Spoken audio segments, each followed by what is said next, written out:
नमस्कार स्टूडेंट्स, मैं गावित देवेंद्र और आप सभी का स्वागत है मैथ्स बाय गावित देवेंद्र के अंदर। तो आज हम पढ़ेंगे जियोमेट्री यानी ज्यामिति। तो इसमें फर्स्ट क्वेश्चन ऐसा है कि किसी एन ओ केंद्र वाले ओ सेंटर वाले वृत्त पर यानी सर्कल पर स्थित दो बिंदुओं 2 पॉइंट्स ए तथा ए एंड बी से खींची गई ड्रॉ की गई स्पर्श रेखा टेंजेंस पी पर प्रतिच्छेद करती है, इंटरसेक्ट करती है। यदि चतुर्भुज यानी कि quadrilateral P A O B में angle A O B ratio angle A B B equal to 5:1 है, तब एंगल एपीबी का मान ज्ञात करें, फाइंड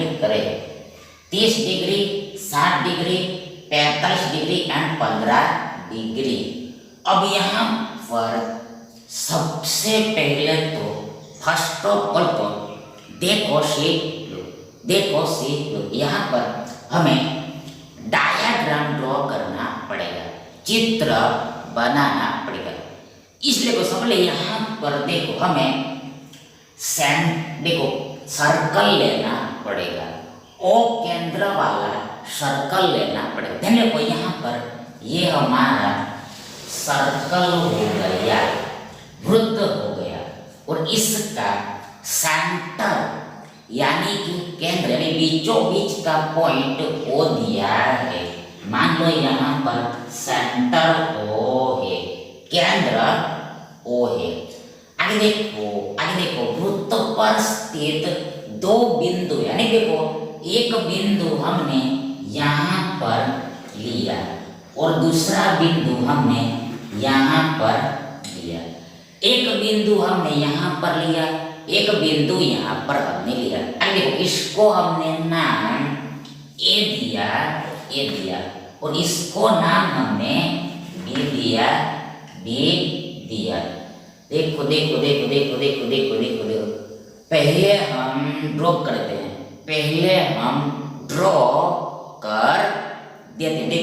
देखो एक स्पर्श रेखा ऐसा है, दूसरा स्पर्श रेखा ऐसा जा रहा है। मतलब देखो ये जो बी बिंदु है, बी पॉइंट है, वो यहाँ पर लेते हैं हम। बी बिंदु बी पॉइंट यहाँ पर है। फिर से एक बार वंस अगेन देखो ये हमारा वृत्त हो गया। आगे देखो वृत्त पर हमें दो बिंदु लेंगे, यहाँ पर बिंदुओं का नाम ए तथा बी दिया है। अब देखो ये दोनों बिंदुओं में से हमें स्पर्श रेखा ड्रॉ करनी है, टेंजेंट खींचना है, टेंजेंट ड्रॉ करना। तो ये हमारा टेंजेंट हो गया, स्पर्श रेखा हो गया। ये ए से एक स्पर्श रेखा है और दूसरा ये बी से बिंदु बी से स्पर्श रेखा है। मतलब देखो यहाँ पर ये लाइन देखो यहाँ पर छू रहा है, टच कर रहा है, स्पर्श कर, इसको टेंजेंट बोलते हैं, स्पर्शक बोलते। देखो ये लाइन इसको काट नहीं रहा है, खाली ओनली यहाँ पर छू रहा है, टच कर, इसलिए इसको स्पर्शक बोलते हैं। सिमिलर देखो ये लाइन ये सर्कल को काट नहीं रहा है, ये एक पॉइंट पर स्पर्श कर रहा है, छू रहा है, इसलिए इसको टेंजेंट यानी स्पर्शक बोलते हैं। और ये पॉइंट को यानी बिंदु को स्पर्श बिंदु बोलते हैं, पॉइंट ऑफ कांटेक्ट बोलते हैं। अब देखो यहाँ पर ये दोनों स्पर्शक देखो यहाँ पर मिल रहे, मतलब यहाँ पर इंटरसेक्ट करे, प्रतिच्छेद कर रहे। इसको यहाँ पर P बोला है, इसका नाम P दिया है। तो आगे देखो यहाँ पर हमें देखो यहाँ पर अब हम देखो ये दोनों बिंदुओं को हम ज्वाइंट करते हैं और इसको भी इसके साथ जो देखो यहाँ पर हमने ओ और ए को ज्वाइंट किया एंड ओ और बी को जोड़ के ध्यान देखो यहाँ पर चतुर्भुज बनेगा, क्वाड्रिलेटरल बनेगा। देखो ये P A O B, P A देखो पी ए ओ बी, फिर से एक बार यहाँ पर देखो चतुर्भुज यानी कि क्वाड्रिलेटरल बनेगा। देखो चतुर्भुज quadrilateral P A O B, P A O B. देखो ये हमारा चतुर्भुज हो गया, क्वाड्रिलेटरल हो गया। अब यहाँ पर यहाँ पर देखो एक कॉन्सेप्ट याद करके रखना है कि रिमेंबर करके रखना। देखो ये पहली बात, देखो यहाँ पर ये हमारी त्रिज्या है। देखो ये वृत्त के ऊपर का ये एक बिंदु है। फिर से एक बार ये जो ए है तो ये ए वृत्त के ऊपर का एक बिंदु है और ये सेंटर के साथ मिला हुआ है। तो ये रेखाखंड को यानी लाइन ऑफ सेगमेंट को ही आर यानी कि रेडियस यानी त्रिज्या बोलते हैं। ये हमारी त्रिज्या है, रेडियस है। सिमिलरली ये भी बिंदु भी ये वृत्त के ऊपर का है और ये सेंटर से मिला हुआ है। इसलिए यहाँ पर ये भी ये ओबी रेखाखंड लाइन ऑफ सेगमेंट ओबी देखो ओबी बी रेडियस है, त्रिज्या है। ये भी त्रिज्या ही है, रेडियस है। ये भी त्रिज्या है, ये भी त्रिज्या है।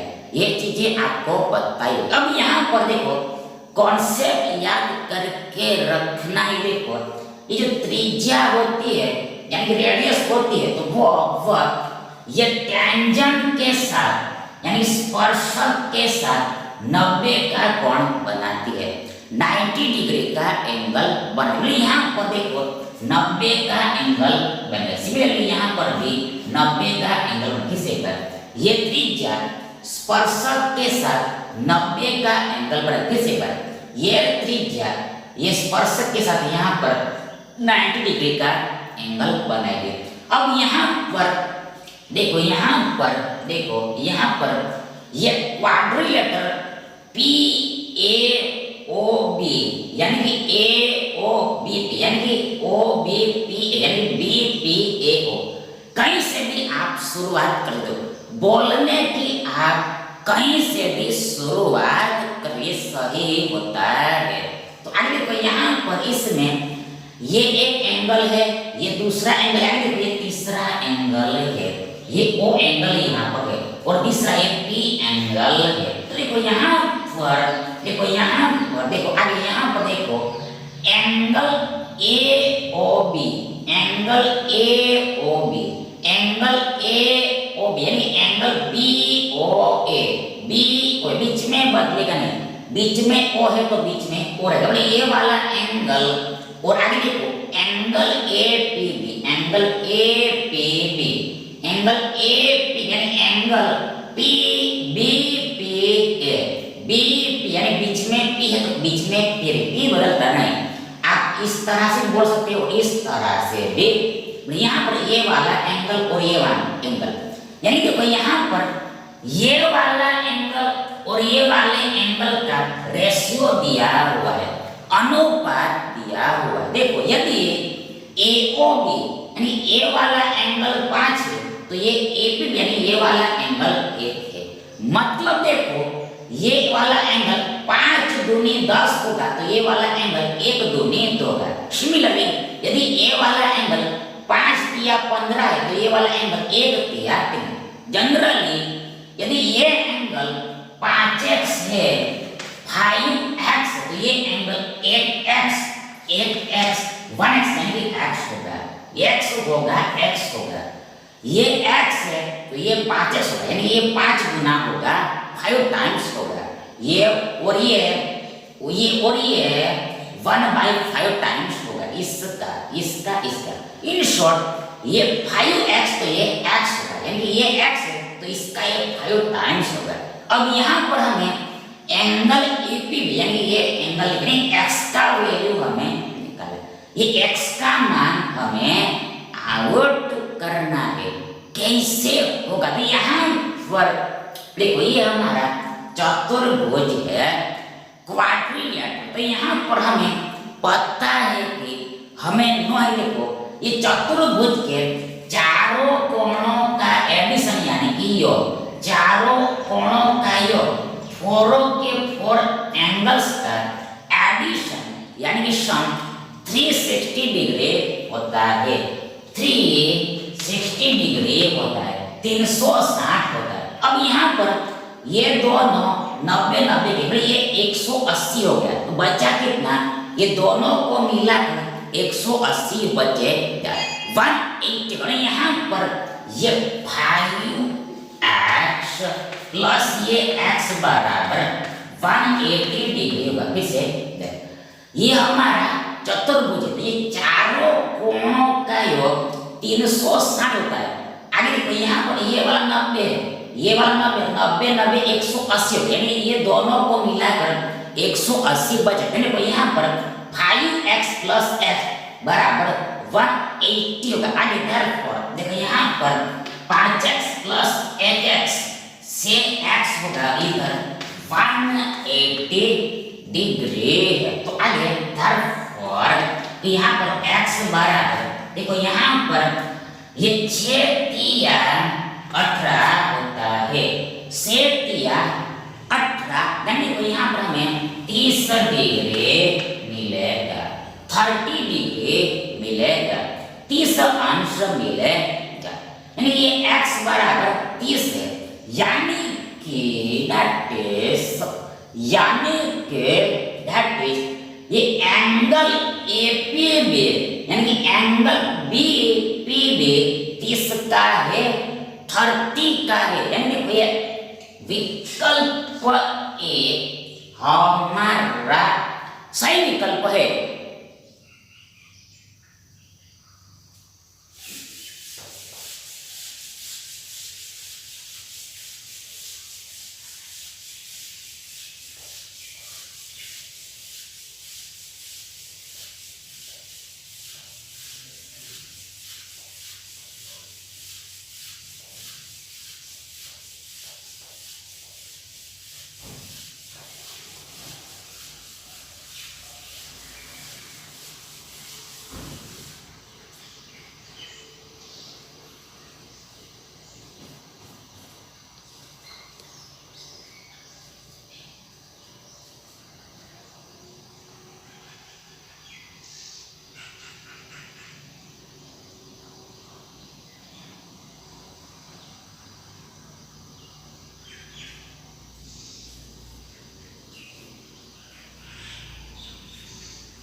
नेक्स्ट क्वेश्चन देखिए,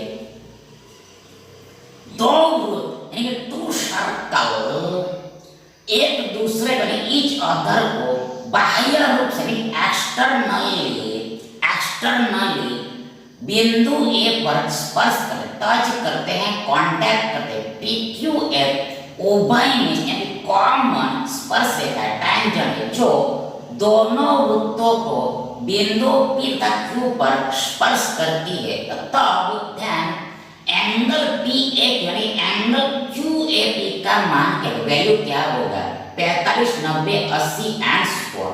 अब यहाँ पर सबसे पहले यहाँ पर हमें देखो दो वृत्त लेने हैं।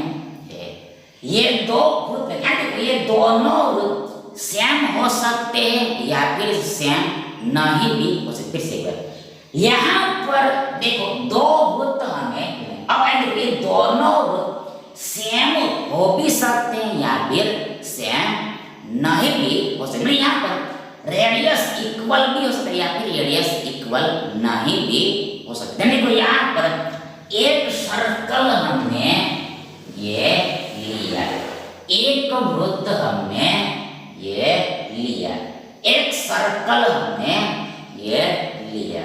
अब यहाँ पर देखो दो सर्कल लेने, देखो दूसरा सर्कल ऐसा आएगा, दूसरा वृत्त ऐसा आएगा, दूसरा सर्कल ऐसा आएगा, दूसरा वृत्त ऐसा। मतलब यहाँ पर देखो हमें दो सर्कल में, ये पहला सर्कल, ये दूसरा सर्कल, और देखो इसमें दो वृत्त एक दूसरे को बाह्य रूप से बिंदु ए पर स्पर्श करते हैं, टच करते हैं, कांटेक्ट करते हैं। देखो यहाँ पर ये एक वृत्त हो गया, ये दूसरा, ये दोनों वृत्त बाहर में देखो यहाँ पर टच कर रहे हैं, बिंदु ए पर स्पर्श कर रहे हैं, किसी में ये दोनों बाहर में यानी एक्सटर्नल एरिया में, इधर बाहर में ये बिंदु ए पर टच कर रहे, स्पर्श कर रहे, कांटेक्ट कर, देखो यहाँ पर काट रहे, कट कर ऐसा नहीं बोला, यहाँ पर बोला है कि स्पर्श कर रहे, देखो ओनली स्पर्श कर रहे, टच कर रहे, देखो काट नहीं रहे, यदि काट रहे ऐसा बोला, यहाँ पर डायग्राम ऐसा था, काट रहे ऐसा बोला, डायग्राम ऐसा था, बीच में से ऐसा था, पर यहाँ पर छू रहे, स्पर्श का ऐसा बोले, इसलिए देखो यहाँ पर ऐसा टच कर, यानी इसको पॉइंट को यहाँ पर नाम ए दिया है, इस बिंदु को नाम यहाँ पर ए दिया हुआ है, गिवन ए।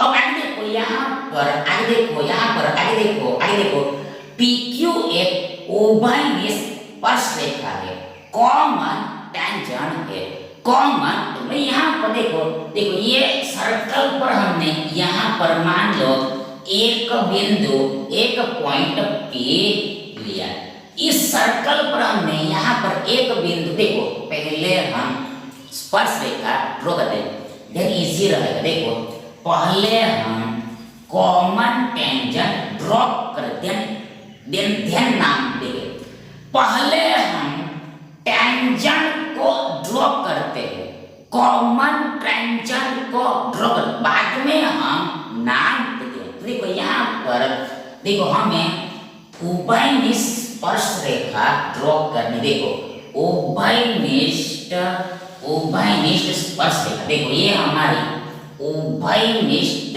स्पर्श रेखा हो गई, ये हमारी उभयनिष्ठ स्पर्श रेखा हो गई, कॉमन टेंजेंट हो गया, देखो ये लाइन, ये वृत्त देखो यहाँ पर स्पर्श कर रही, ओनली स्पर्श कर, इसलिए ये टेंजेंट है। सिमिलरली यही लाइन देखो ये वृत्त को भी यहाँ पर स्पर्श करे, ओनली टच कर, इसलिए देखो ये लाइन भी इसके लिए स्पर्शक का टर्म, दोनों में ये कॉमन, इसलिए कॉमन उभयनिष्ठ स्पर्श रेखा है, ये एक ही लाइन दोनों वृत्त के लिए, इसलिए कॉमन है, ये उभयनिष्ठ है। अब यहाँ पर नाम इस बिंदु का नाम, टचिंग पॉइंट का नाम देखो यहाँ पर P दिया है, दूसरा इस टचिंग पॉइंट को यहाँ पर देखो Q नाम दिया है, इधर वाले का P नाम दिया है, देखो दूसरे वाले का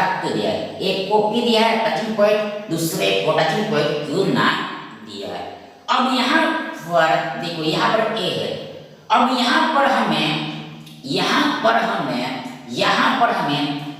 एंगल PAQ का वैल्यू निकाल, फिर से एंगल PAQ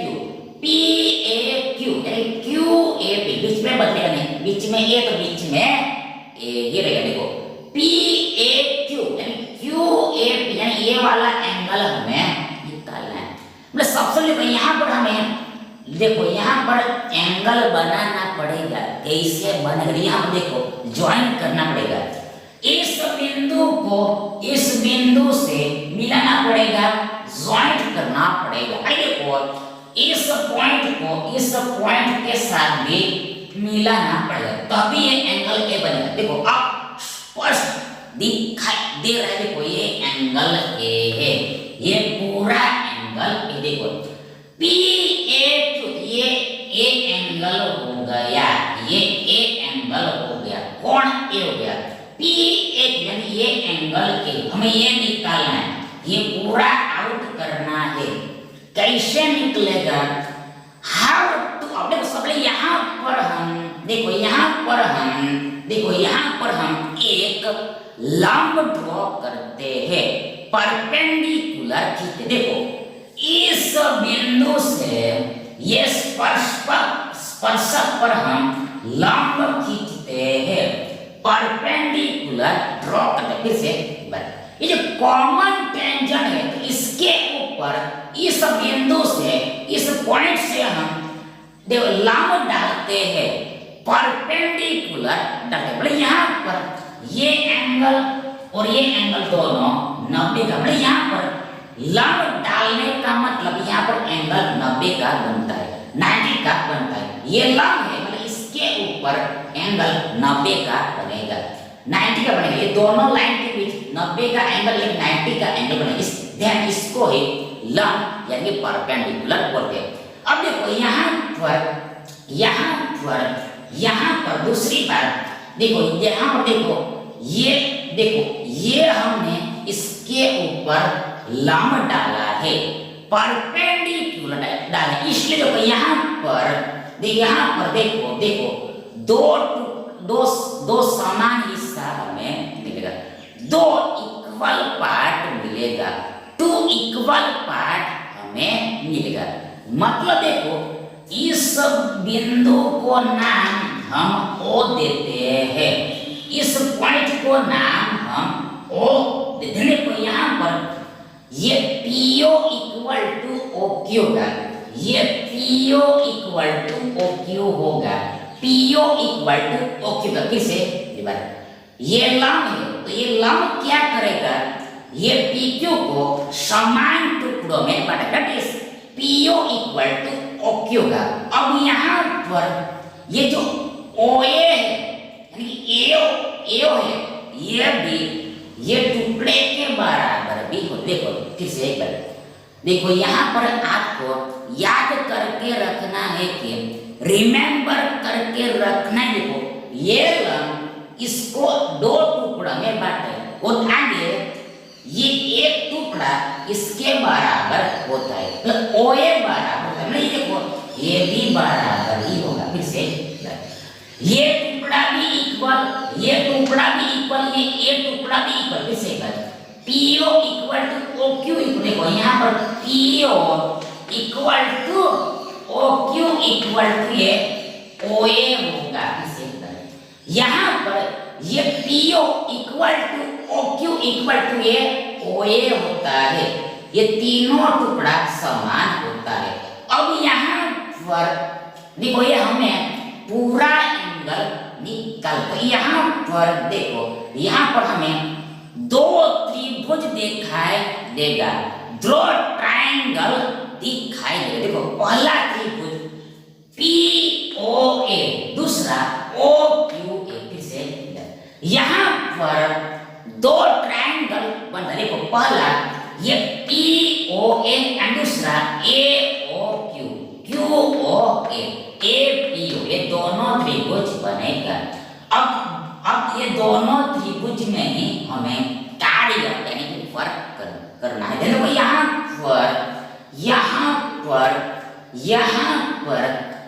पर ये दोनों त्रिभुज सर्वांग होगा, कॉन्ग्रुएंट होगा। किसे ये दोनों त्रिभुज कॉन्ग्रुएंट होगा यानी सर्वांग सम होगा। कैसे देखो यहाँ पर देखो ये दोनों त्रिभुज में देखो ये साइड और ये साइड बराबर है, ये 2 त्रिभुज है तो इसमें ये साइड और ये साइड इक्वल है। आगे देखो ये साइड भी दोनों त्रिभुज में इक्वल है, इसलिए बराबर होगी। फिर से देखो ये दोनों त्रिभुज में ये साइड और ये साइड इक्वल है। दूसरा देखो ये साइड कॉमन है उभय में से, इसलिए को ये भी इक्वल होगी। देखो ये 2 त्रिभुज है, इसमें ये लाइन कॉमन है उभय निश्च, इसलिए को ये भी समान ही होगी, ये भी इक्वल है। और देखो यहाँ पर बीच का एंगल भी सेम है। देखो इसमें भी 90, इसमें भी 90, तो देखो यहाँ पर कौन सा नियम लगेगा, कौन सा रूल लगेगा। यहाँ पर देखो S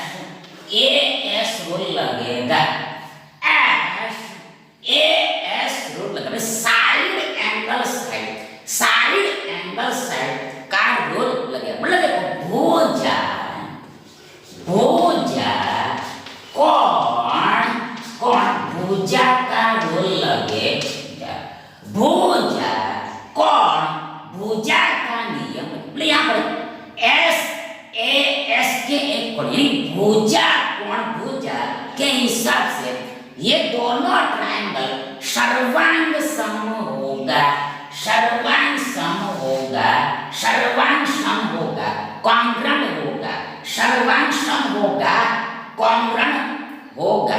देखो यहाँ पर दो भुजा बराबर, देखो दोनों ट्रायंगल में देखो देखो पहले देखो यहाँ पर एस है, भुजा है, एस साइड भुजा, एस साइड भुजा, मतलब देखो दो भुजा बराबर, देखो इसमें ये भुजा बराबर है, देखो कोण ये दोनों में कोण 90 के मतलब बराबर है, और फिर से भुजा ये भुजा भी दोनों में बराबर, फिर से बराबर। एस ए एस नियम यानी भुजा कोण भुजा नियम, मतलब पहले देखो ये एस यानी साइड, देखो ये साइड दोनों में बराबर, दोनों त्रिभुज में, फिर आगे एंगल कोण, तो ये दोनों में ये 90 इक्वल है, और फिर से भुजा ये भुजा दोनों में कॉमन है, नहीं दोनों में इक्वल, इसलिए वो ये इसके हिसाब से ये दोनों ट्रायंगल सर्वांग सम है, कॉन्ग्रुएंट है, मतलब ये दोनों ट्रायंगल एक दूसरे का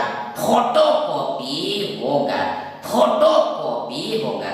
मतलब देखो इस ट्रायंगल को हम उठा के इस पर रख दे तो देखो एक दूसरे में समा जाएगा।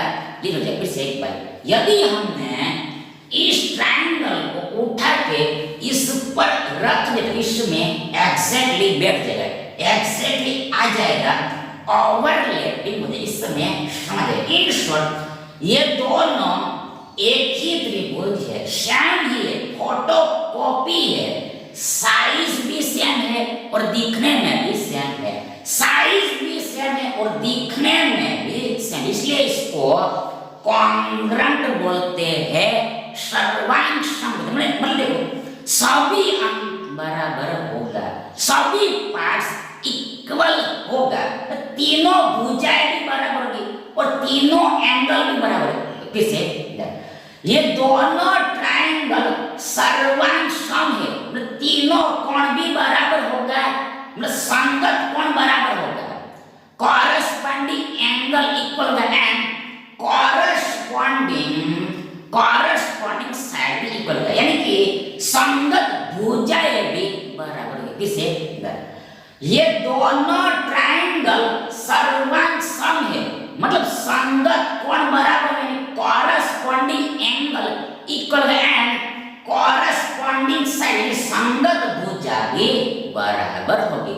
मतलब देखो यहाँ देखो ये 90 इक्वल है, आगे देखो मतलब इसके संगत ये कोण है, देखो इस त्रिभुज में ये एंगल के संगत ये एंगल यानी 90 है, आगे देखो इस एंगल के संगत ये संगत, देखो इस त्रिभुज में ये P एंगल है, इसमें Q आएगा, देखो फिर से एक बार देखो इस ट्रायंगल में ये P और Q बराबर होगा, देखो इस ट्रायंगल में ये P एंगल और Q एंगल बराबर, ये दोनों संगत कोण है, कॉरेस्पॉन्डिंग एंगल होगा। और आगे देखो सिमिलरली देखो इसमें इतना ए और इस ट्रायंगल में इतना ए संगत कोण होगा, कॉरेस्पॉन्डिंग एंगल होगा। फिर से एक बार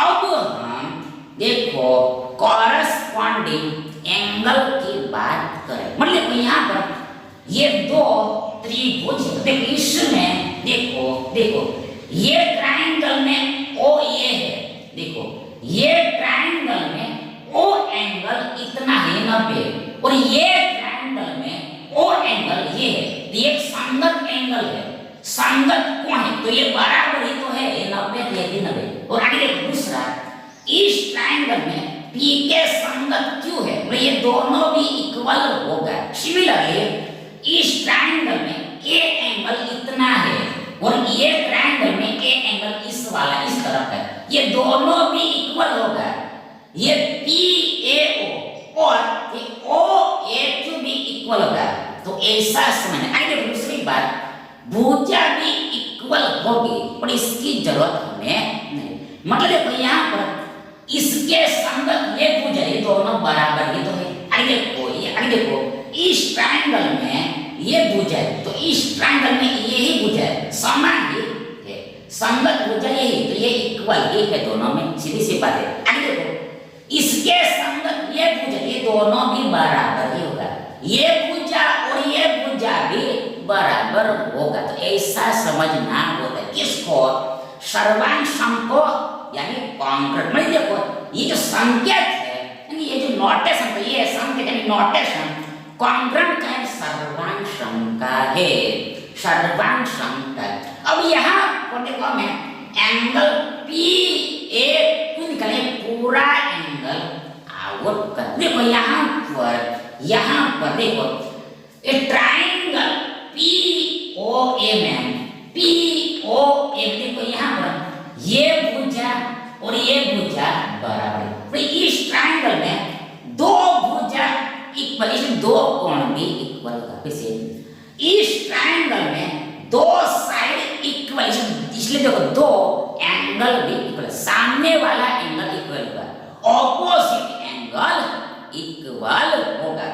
देखो इस भुजा के सामने ये एंगल है और इस भुजा के सामने ये एंगल, ये वाला एंगल और ये वाला एंगल इक्वल होगा, ये एंगल और ये एंगल इक्वल होगा। कितना का होगा, कितने का भाई, यहाँ पर देखो ये एक एंगल 90 का है, तो तीनों कोणों का 180 होता है, मतलब ये दोनों को मिलाकर 90 होगा। फिर से त्रिभुज के तीनों कोणों का योग 180 होता है। देखो ये एक 90 का है, ये दोनों को मिलाकर 90 होता है, और ये दोनों सेम ही है।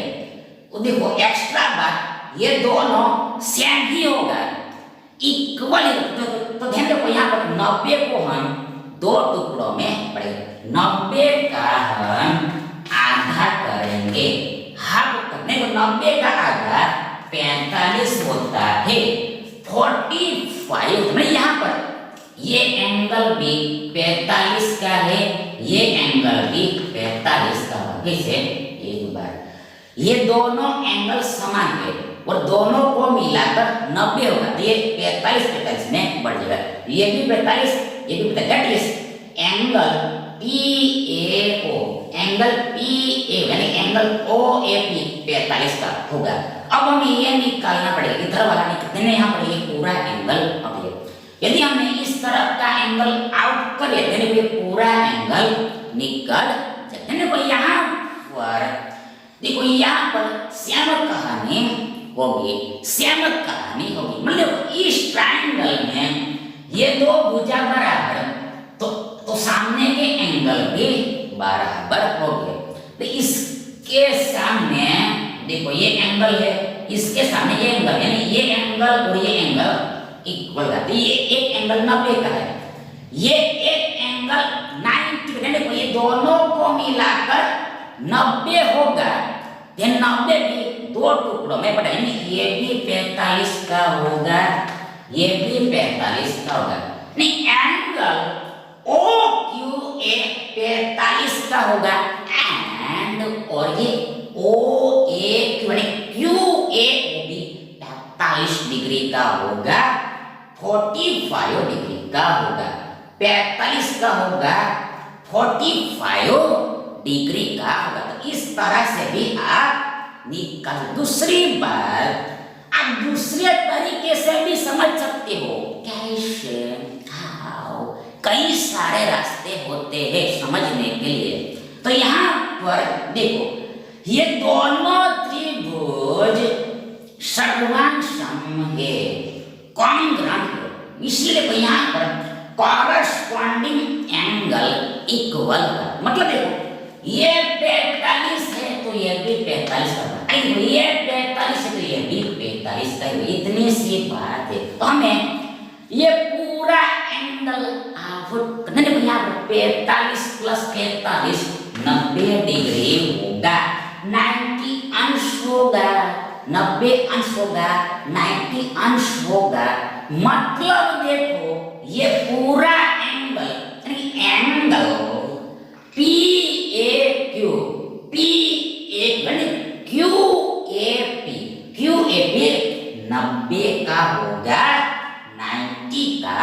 वो कहेंगे कोई विकल्प भी हमारा सही विकल्प होगा।